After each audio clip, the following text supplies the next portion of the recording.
Hello my Insta family. Good morning dear. So guys, ഇന്ന് ഞാൻ ലൈവിൽ വന്നത് എന്താണെന്ന് അറിയാമോ? Look my new phone, iPhone 17 Pro. എൻ്റെ ഡാഡ് എനിക്ക് ഗിഫ്റ്റ് തന്നതാണ്. Thank you my lovely dad. Guys, this is what blessed life looks like. So today's thought is honor your parents. That's the greatest blessing. എന്തോടാ മോനെ രാവിലെ ഒറ്റയ്ക്ക് ഒന്ന് phone നോക്കി വിളിച്ചു പോകുന്നേ? ഒറ്റയ്ക്കല്ലടാ, ഇതെന്റെ ഇൻസ്റ്റാഗ്രാം ലൈവ് ആണ്. അറൗണ്ട് 1K ഫ്രണ്ട്സ് ആണ് ഇപ്പോ ജോയിൻ ചെയ്തേക്കുന്നത് എന്റെ തോട്ട് ഓഫ് ദ ഡേ കാണാൻ. Hello dad. എന്റെ പൊന്നു മോനെ, എനിക്ക് ഇതൊന്നും അറിയത്തില്ലടാ. Look guys, ഇതാണ് എന്റെ ഡാഡ് ജേക്കബ്. ഡാഡ് ഇങ്ങനെ ഇരിക്കുന്നെങ്കിലും he is a very rich man. ഡാഡിന്റെ പപ്പ, പിന്നെ പുള്ളിയുടെ ഗ്രാൻഡ് പപ്പ, അവരുടെയൊക്കെ ഹിസ്റ്ററി നിങ്ങൾ കേൾക്കണം. ഞാൻ അത് വെച്ച് ഒരു വീഡിയോ ചെയ്യുന്നുണ്ട്, എൻ്റെ യൂട്യൂബ് ചാനലിൽ അപ്ലോഡ് ചെയ്യണം. എൻ്റെ യൂട്യൂബ് ചാനൽ സബ്സ്ക്രൈബ് ചെയ്യാത്തവർ ഇന്ന് തന്നെ എൻ്റെ യൂട്യൂബ് ചാനലിൽ സബ്സ്ക്രൈബ് ചെയ്യുക. ചാനലിൻ്റെ പേര് എന്താണെന്ന് വെച്ചാൽ ജേർണി വിത്ത് ജോസഫ്. പിന്നെ ഞാൻ എൻ്റെ ഒരു പേഴ്സണൽ വീഡിയോ ചെയ്യുന്നുണ്ട്, മൈ ബർത്ത്, മൈ ഗ്രോത്ത് ഒക്കെ ഇൻട്രസ്റ്റിംഗ് ആണ്. എന്റെ പൊന്നു മോനെ, അതൊന്നും നീ എന്നെ ഓർമ്മിപ്പിക്കില്ലടാ. ആ 20 years നീ ഇതൊന്ന് നിർത്തിക്ക്. Okay dad. ഗൈസ്, ലൈവ് ഇവിടെ ഇന്ന് ഞാൻ നിർത്തുകയാണ്. So see you later. Stay tuned for the upcoming videos. Dad, ഞാൻ ഒരു കാര്യം പറയാൻ മറന്നുപോയി. ഇന്നലെ ഞാനൊരു സ്വപ്നം കണ്ടായിരുന്നു. ഓ ഗോഡ്, നീ വീണ്ടും സ്വപ്നം കണ്ടോ? ഇങ്ങനെ സ്വപ്നം കാണാൻ നീ ഏത് സ്വപ്ന ലോകത്താടാ ജീവിക്കുന്നത്? നിന്റെ സ്വപ്നം കേട്ടിട്ട് നിന്റെ ചേട്ടന്മാർ വന്ന് എന്നോട് ചൂടാകുക. ഞാൻ നിനക്ക് ഓവർ ഫ്രീഡം കൊടുക്കുന്നതുകൊണ്ടാണ് നീ ഇങ്ങനെയൊക്കെ കാണുന്നതെന്ന് അവർ പറയുന്നത്. ആ ഡാഡ്, എനിക്കറിയാം അവർക്ക് എന്നോട് ദേഷ്യമാണ് ഡാഡ്. ഒരു സ്വപ്നം കണ്ടത് ഷെയർ ചെയ്തല്ലേ ഉള്ളൂ ഞാൻ. അങ്ങനത്തെ സ്വപ്നമല്ലേ നീ കാണുന്നത്? കഴിഞ്ഞ പ്രാവശ്യം അവന്മാരെല്ലാവരും കൂടി നിന്നെ നേരെ കയറ്റി വിട്ടതാ. ഈ പ്രാവശ്യം നീ സൂക്ഷിച്ചോ. ആട്ടെ, നീ എന്ത് സ്വപ്ന കണ്ടത്? ഡാഡ്, ഇന്ന് ഞാൻ കണ്ട സ്വപ്നം അത് പിന്നെ സൂര്യനും ചന്ദ്രനും 11 നക്ഷത്രങ്ങളും എന്നെ നമസ്കരിക്കുന്നതാണ് ഞാൻ കണ്ടത്. അടിപൊളി. അപ്പൊ ഈ പ്രാവശ്യം നേരെ കയറാൻ ടൈമായി. ഓ എന്റെ ദൈവമേ, പുതിയ സ്വപ്നമായിരിക്കും ഇരുന്ന് വിളമ്പുന്നത്. ഈ ഇൻഫ്ലുവർ സ്വപ്നം കേട്ടാ അന്നത്തെ ദിവസം പോക്കാം. എന്നാൽ ഇവന്റെ ഒരു സ്വപ്നം കാഴ്ച വല്ല സൈക്കാട്രിസ്റ്റിനെ കാണിച്ചു കഴിഞ്ഞാൽ ഇത് മാറുമോ?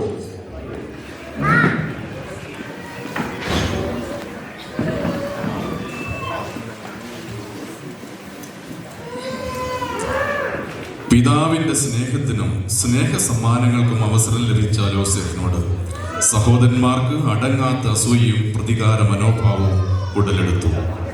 തലഫന്മായി തന്നെ ഇല്ലാതെയാക്കുവാൻ തന്റെ സ്വന്തമായവർ തന്നെ ശ്രമിക്കുന്നു.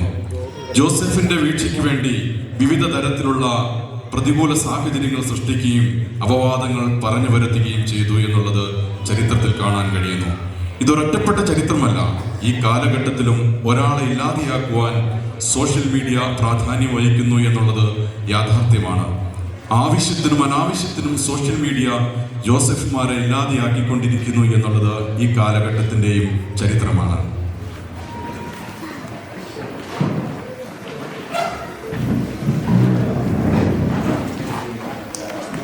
മറ്റവനെ കൊണ്ട് ഭയങ്കര ശല്യമാണ് ഇപ്പൊ കേട്ടോ. നമ്മുടെ ഇൻഫ്ലുവൻസർ ജോസഫാണോ?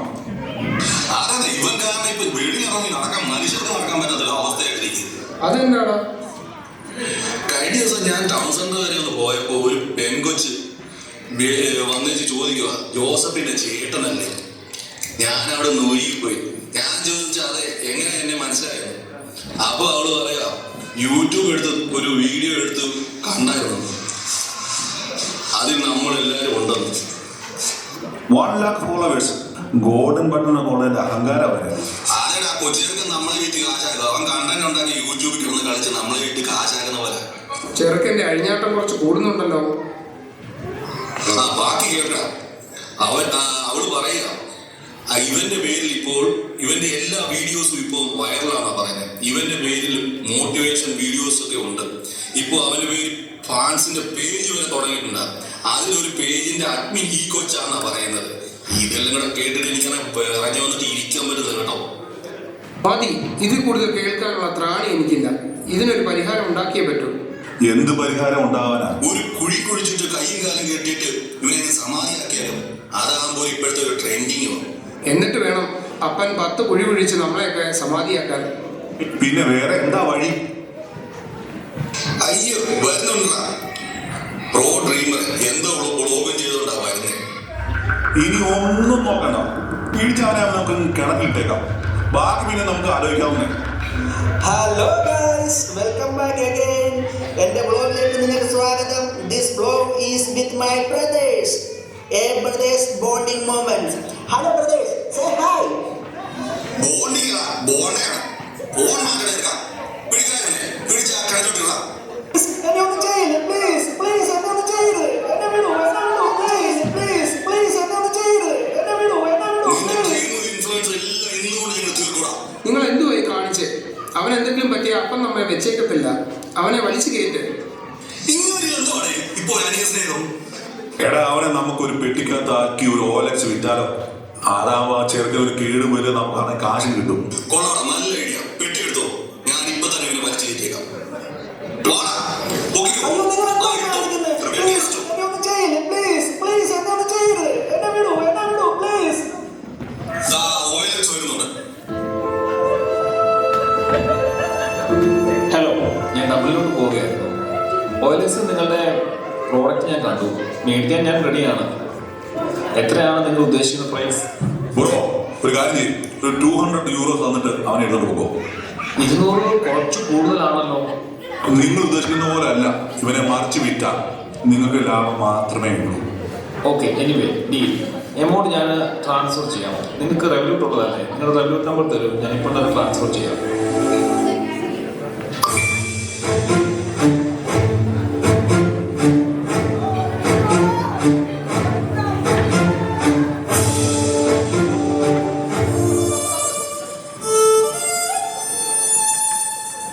ജോസഫ് എവിടെ? അവനെ ഞങ്ങൾ ഓയിൽസിലേക്ക് വിറ്റു. വിറ്റെന്നോ? എടാ, വീട്ടിൽ ചെന്ന് നമ്മൾ എന്നാ പറയും? അവന്റെ ഐഫോൺ നമ്മുടെ കയ്യിലുണ്ടല്ലോ. അത് അപ്പനെ കൊണ്ടുപോയി കാണിച്ച അവന്റെ ഫോൺ ഹാക്കേഴ്സ് അത് വന്ന് അവനെയും കൊണ്ട് പോയെന്ന് പറയാം. ഇതിനെപ്പറ്റി വലിയ ധാരണയൊന്നും അപ്പനില്ല. നമുക്ക് ഇതെല്ലാം പറഞ്ഞ് മനസ്സിലാക്കാവുന്ന പുള്ളി വിശ്വസിച്ചു. അതെ, ഞങ്ങളെല്ലാം പറഞ്ഞ് മനസ്സിലാക്കിയുള്ളത്. പോവാം.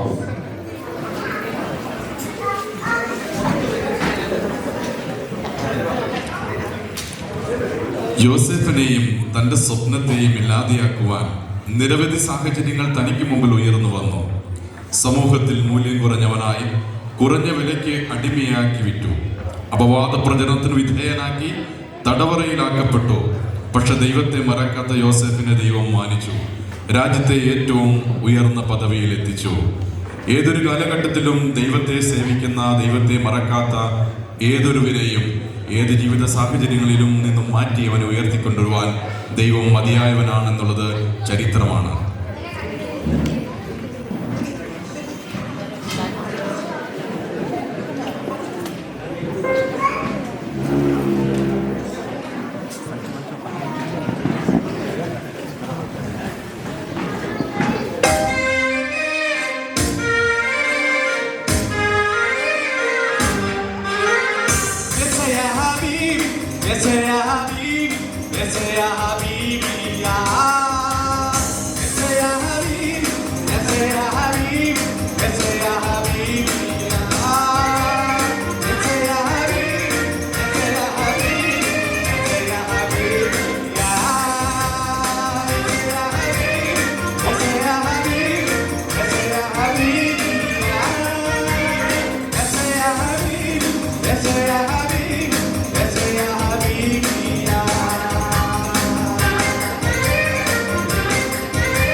സ്റ്റാൻഡപ്പ് മീറ്റിംഗ് ടൈമായി.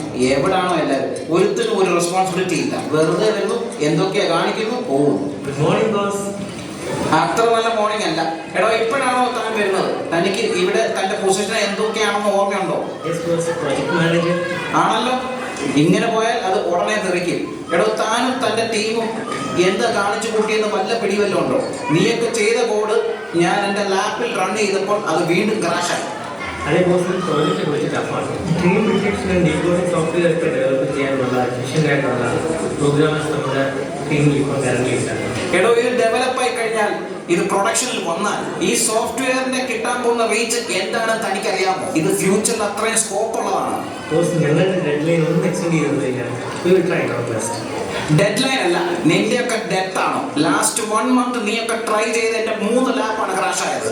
നിനക്കൊക്കെ മുടങ്ങാതെ സാലറി കിട്ടുന്നില്ലേ? Boss coffee. എടാ തന്നോട് ഇപ്പൊ കോഫി കൊണ്ടുവരാൻ പറ്റും? Boss B cool. ഇപ്പോഴെന്താ പ്രശ്നം?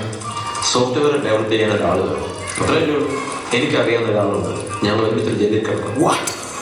അല്ലല്ല, ഞങ്ങൾ ഒരു കോളേജിൽ പഠിച്ചാൽ എൻ്റെ മൂവ്മെൻ്റ് നല്ല പഠിക്കണം. എൻ്റെ അസൈൻമെൻറ്റ് പ്രൊജക്റ്റൊക്കെ ചെയ്ത് അവനല്ലേ. അവനൊരു മോട്ടിവേഷൻ സ്പീക്കറും ഇൻഫ്ലുവൻസറും ഒക്കെയാണ്.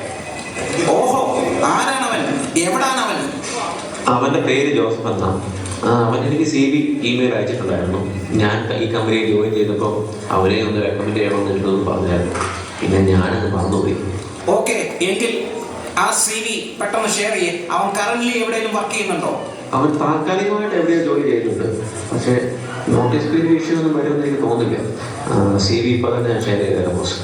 എടോ പ്രോജക്ട് മാനേജർ, ആ CV ചെക്ക് ചെയ്ത് എത്രയും പെട്ടെന്ന് ഇന്റർവ്യൂ ഷെഡ്യൂൾ ചെയ്യുക. Yes, boss, ഇപ്പൊ തന്നെ കോൺടാക്ട് ചെയ്യാം. താൻ അധികം ആ ഇന്റർവ്യൂ കയറി ഷൈൻ ചെയ്യണ്ട. ജസ്റ്റ് നമ്മുടെ കമ്പനിയുടെ പ്രോസസ് അങ്ങനെ ചെയ്യണമെന്നേ ഉള്ളൂ. ഇമ്മീഡിയറ്റ് ഹയറിംഗ്, സാലറി ഒരു ഇഷ്യൂ അല്ല. എടോ ചീഫ്, തന്റെ റെക്കമെൻഡേഷനിലാണ് ഞാൻ ഇപ്പോൾ ഈ റിസ്ക് എടുക്കുന്നത്. ഇതും കൂടെ പാടിയാൽ തനിക്കിനി സസ്പെൻഷൻ അല്ല, ഓൺലി ടെർമിനേഷൻ. യെസ് ബോസ്, ഒരു പ്രശ്നവും വരില്ല. ബോസ് ജോസഫ് ജോയിൻ ചെയ്തിട്ടുണ്ട്. ഞങ്ങൾ ഓൾറെഡി നോളജ് ട്രാൻസ്ഫർ ഡേറ്റ എല്ലാം ഷെയർ ചെയ്ത് കൊടുത്തിട്ടുണ്ട്. മിസ്റ്റർ ജോസഫ്, ഇവരുടെ ഡേറ്റ ഒന്നും നോക്കണ്ട. താൻ ഇൻഡിവിജ്വലി ഈ പ്രോജക്റ്റ് ഹാൻഡിൽ ചെയ്യണം. So directly report to me. ഒരു dream detection and decoding software ആണ് ഡെവലപ്പ് ചെയ്യേണ്ടത്. നമ്മൾ കൊടുക്കുന്ന ഇൻപുട്ട് ഡ്രീമിന്റെ മീനിങ് ഔട്ട്പുട്ട് ആയിട്ട് കിട്ടണം. ഇവരൊക്കെ നോക്കിയിട്ട് ഔട്ട്പുട്ട് കിട്ടാതെ തീം പോവുകയാണ്. Okay, no problem. ഞാൻ ഇങ്ങനെ ഒരു പ്രൊജക്റ്റ് ഓൾറെഡി വർക്ക് ചെയ്തിട്ടുണ്ട്. സോ ഞാൻ തന്നെ ഡെവലപ്പ് ചെയ്ത സോഫ്റ്റ്വെയർ എൻ്റെ കയ്യിലുണ്ട്. സോ ഐ തിങ്ക് എനിക്ക് പുതിയതായി ഒരു ഡെവലപ്പ് ചെയ്യേണ്ടി വരും എന്ന് തോന്നുന്നില്ല ബോസ്. ബോസ്, ഡീകോഡ് ചെയ്ത് തരേണ്ട ഡ്രീം ഡേറ്റ എനിക്കൊന്ന് ട്രാൻസ്ഫർ ചെയ്തിട്ട് തരുമോ? വണ്ടർഫുൾ, ഞാൻ ട്രാൻസ്ഫർ ചെയ്തിട്ടുണ്ട്. ചെക്ക് ചെയ്തു.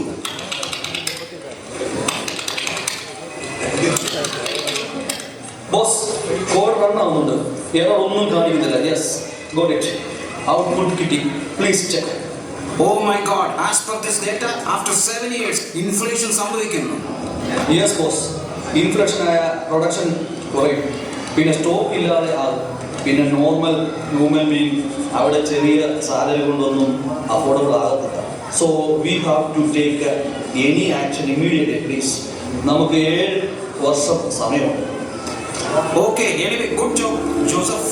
ദിസ് പ്രോജക്റ്റ് ഇനി നമുക്ക് മുന്നോട്ട് കൊണ്ടുപോകും. ജോസഫ്, നിന്നെ കൊണ്ട് മാത്രമേ അത് പറ്റത്തുള്ളൂ. നിന്നെ ഞാൻ നമ്മുടെ കമ്പനിയുടെ ചീഫ് ടെക്നിക്കൽ ഓഫീസറായിട്ട് ഞാൻ പ്രൊമോട്ട് ചെയ്യും. എടോ പ്രോജക്ട് മാനേജർ, കണ്ടു പഠിക്കണം. ഇനി നീയൊക്കെ ജോസഫിന്റെ അടുത്ത് റിപ്പോർട്ട് ചെയ്യണം. ജോസഫ് ആയിരിക്കും ഇനി നിങ്ങളുടെയൊക്കെ ഹെഡ്.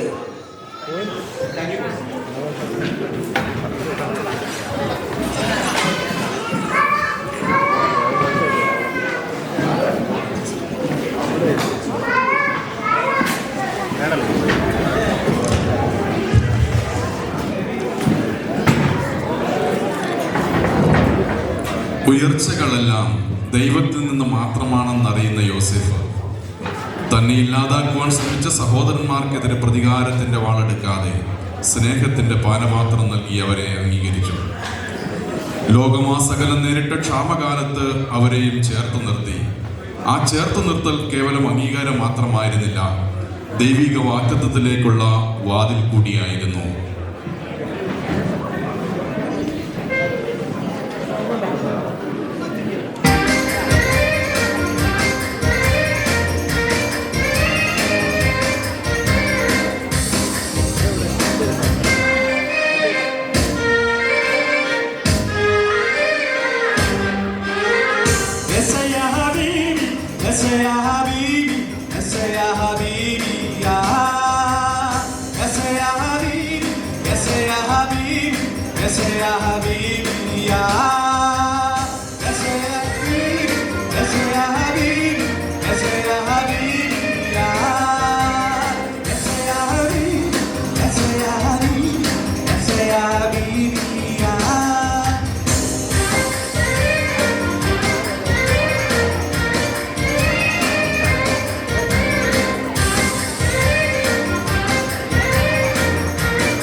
നിങ്ങൾ പറഞ്ഞ യൻ ബ്രദർ ബെഞ്ചമിൻ.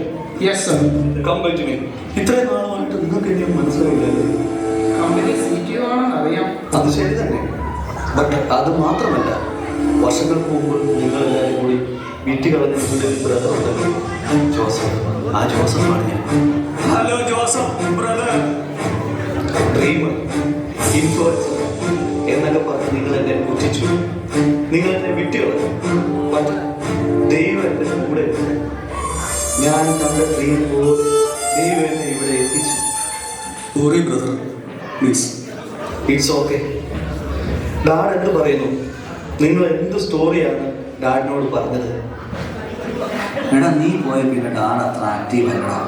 നിന്നെ ഹാക്ക് ചെയ്തുകൊണ്ട് പോയി നിന്റെ ഫോണാണ് ഞങ്ങൾ ഡാഡിനെ കാണിച്ചു. നിന്റെ അക്കൗണ്ട് എല്ലാം ഞങ്ങൾ ഡീആക്റ്റീവ് എന്നാ ഞങ്ങൾ ഡാഡിനോട് പറഞ്ഞത്. ജോസഫ്, ഇതാണോ നിന്റെ brothers? Nice to meet you all. ഇവിടെ എല്ലാ ഫെസിലിറ്റീസും റെഡിയാക്കി നിങ്ങളുടെ ഫാദർ കൊണ്ടുവരാനുള്ള ടിക്കറ്റ് അറേഞ്ച്മെന്റ് ഞാൻ ചെയ്തിട്ടുണ്ട്. Okay, thank you boss.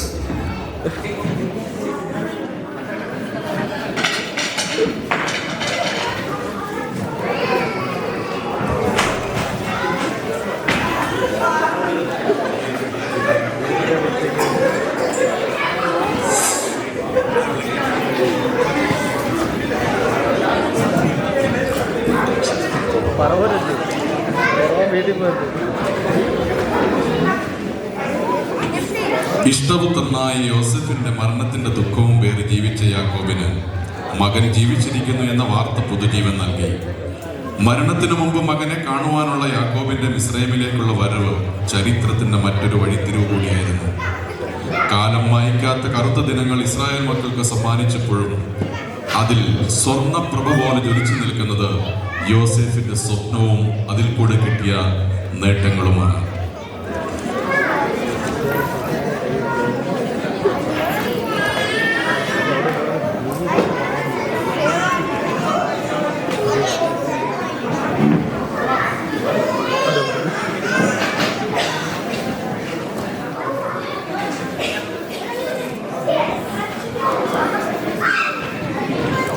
Joseph, എന്റെ പൊന്നുമോനെ, നിന്റെ ജീവിതത്തിലൂടെ കാണുമെന്ന് ഞാൻ വിചാരിച്ചില്ലടാ. Everything is God's plan. Dad, ഇതാണ് എൻ്റെ boss Pharaoh. Nice to meet you mister Jacob. നിങ്ങളുടെ ഫാമിലിക്ക് ഇവിടെ എല്ലാ ഫ്രീഡം ഉണ്ട്. So you don't need to worry about anything. പിന്നെ ആഫ്റ്റർ ലോങ് ഇയേഴ്സ് കഴിഞ്ഞുള്ള റീയൂണിയൻ അല്ലേ, എല്ലാവരും കൂടെ നിന്ന് ഒരു ഗ്രൂപ്പ് ഫോട്ടോ എടുക്കാം. Yes boss. അതെ ചേട്ടാ, നമ്മളല്ലേ ഈ നല്ല ഡ്രസ്സ് എടുക്കുമ്പോൾ നിങ്ങളുടെ ബോസ് ഉണ്ട് ഈ ഒരു കോസ്റ്റ്യൂമിലൂടെ നിൽക്കുന്നത്. അതേ മോനെ, അവർ അപ്പനപ്പൂമാർ മുതലേ ഇങ്ങനെ തന്നെയാണ് നടക്കുന്നത്. അത് പുള്ളി ആമസോണിൽ നിന്ന് 3 ഓർഡർ ചെയ്ത് വെച്ചിരിക്കുന്നത്. പുള്ളി ഊണിലും ഉറക്കത്തിലും ഇതിട്ടോണ്ട് തന്നെ നടക്കുന്നത്. നിങ്ങൾ സീക്രട്ട് ഒക്കെ പിന്നെ പറയാം. വന്ന് ഫോട്ടോയ്ക്ക് പോസ് ചെയ്യും.